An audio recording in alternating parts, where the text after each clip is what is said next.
Good Wednesday, everyone, and welcome to this edition of Conversation Daily News. I'm your host, Cyrus Webb. Glad you all could join us once again. But of course, you have your news headlines coming up on this Wednesday, the last hump day of March, I might add. We also have the Truth of the Day with Mary Ellen Ciganovich. And in today's Entertainment Spotlight, you've been part of my conversation with author and motivational speaker Cy Wakeman, discussing her brand new book, Life's Messy, Live Happy. Things don't have to be perfect for you to be content. Enjoy today's broadcast. For Conversation Daily News, I'm Cyrus Webb with your Wednesday headlines. In international news, Russia says it will scale back near Kyiv as talks progress.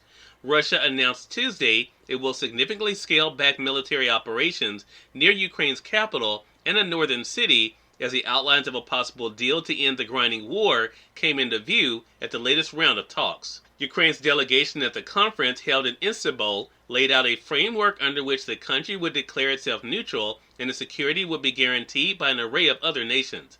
Moscow's public reaction was positive, and the negotiations are expected to resume today, 5 weeks into what has devolved into a bloody war of attrition, with thousands dead and almost 4 million Ukrainians fleeing the country. Amid the talks, the Russian deputy defense minister said Moscow had decided to fundamentally cut back military activity in the direction of Kyiv to increase mutual trust and create conditions for further negotiations. He did not immediately spell out what that would mean in practical terms. The announcement was met with skepticism from the U.S. and others. While Moscow portrayed it as a goodwill gesture, its ground troops have become bogged down and taken heavy losses in their bid to seize Kyiv and other cities.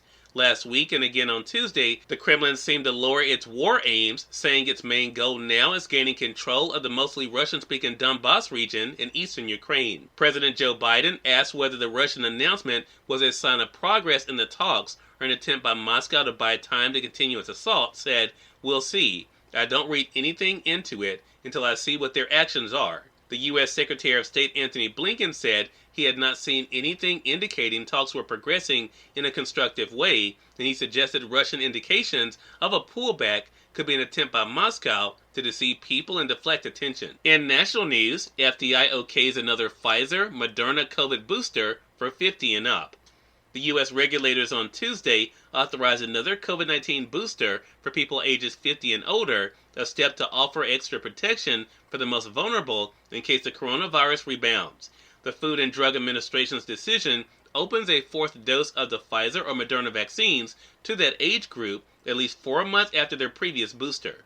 Until now, the FDA had cleared 4 doses only for people 12 and older who had severely weakened immune systems. The agency said this especially fragile group also can get an additional booster, a 5th shot. The latest expansion, regardless of people's health, allows an extra shot to millions more Americans once the Centers for Disease Control and Prevention weighs in with its own recommendations. One lingering question is whether everyone who eligible should rush out and seek the dose right away. Everyone eligible for a first booster who hasn't gotten one needs to, the FDA vaccine chief said. But the second booster is only for these higher risk groups because there's evidence protection can wane, and FDA decided the option will help save lives and prevent severe outcomes. In more national news, Will Smith apologizes, "I was out of line and I was wrong." The day after slapping Chris Rock on the Oscars stage and upending the 94th Academy Awards, Will Smith issued an apology to the comedian, to the Academy, and to viewers at home, saying he was out of line and that his actions are not indicative of the man I want to be. The fallout from Smith's actions during Sunday's ceremony continued Monday as Hollywood and the public continued to wrestle with a moment that stunned the Dolby Theater crowd and viewers at home. The Academy of Motion Pictures, Arts and Sciences condemned Smith for striking Rock, who had made a joke about his wife Jada Pinkett Smith, and said it would launch an inquiry.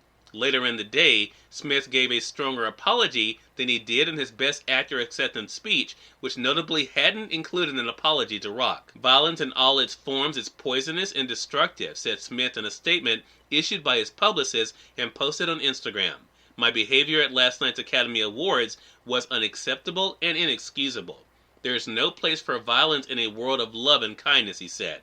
The 53-year-old actor added apologies to the Film Academy, producers of the telecast, attendees, viewers, and the Williams family. Smith was honored Sunday for his role as Richard Williams, father of Venus and Serena, and King Richard. "I am a work in progress," added Smith. And finally, in business news, stocks rise on Wall Street as talks on Ukraine progress.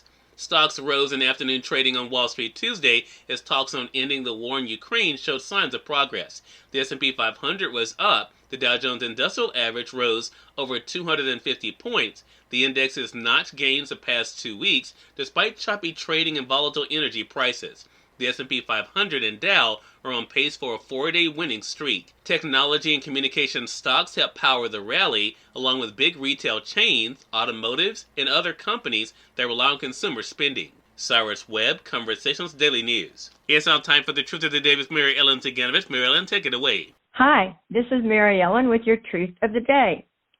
Choose to keep a calm, centered mindset during all your activities. Your focus will sharpen and your productivity will increase as you choose to keep a calm and centered mindset. Through practicing responding and remaining calm, you are able to complete all your responsibilities as you succeed in completing your daily schedule.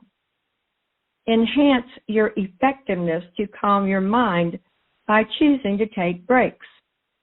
This releases any built-up tension. Try deep breathing exercises to clear your mind of scattered thoughts as you allow focused thoughts to guide you. Today, focus on completing your day efficiently by keeping a calm, centered mindset.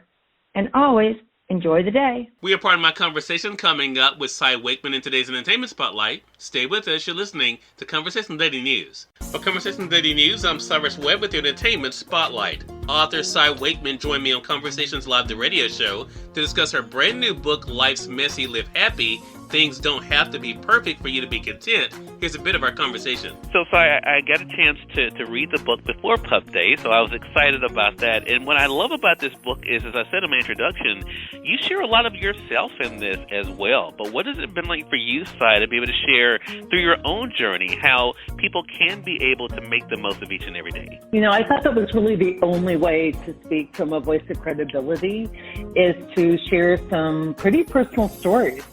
So traditionally, I speak a lot from the stage on leadership, and I would share my own stories both when I got it right and when I didn't practice what I preach. And people just felt like not only it helped them at work, but it helped them so much at home. And so I would tell you, writing this book was my hardest to write because I had to really reflect and understand, while I've been through some tough things, what was the lesson or the strategy or the philosophy I could pass along to others so that in spite of circumstances, people can stay content, can move more skillfully through what I call the mess. And I think, too, knowing that we're not expected to always get it right, did that kind of help you also with perspective, Cy, and realizing that even though something may seem tremendous at the time, in relation to everything else, it really is something we can deal with? It really is. And I think not only something we can deal with, but it's such a fact of life that we need to get pretty skilled in saying goodbye. And it was my mom that was passing, and my little boy asked, he was 5 at the time, he said, is Grandma going to die? And I said, yeah, she is. And he said, oh my gosh, I'm sad I'm not done knowing her yet. And I also talk a lot in the book about some words that have meaning in my life. And one of them is called, is the word enough. Cyrus Webb, Conversations Daily News. We thank you all for tuning into this edition of Conversation Daily News. Prepare to get on tomorrow's more news, Truth of the Day with Mary Ellen Ciganovich, and of course your Entertainment Spotlight. Until then, I'm your host, Cyrus Webb, saying as always, enjoy your day, enjoy your life, enjoy your world. Thank you all for choosing Conversation Daily News today. Let's make it a great one.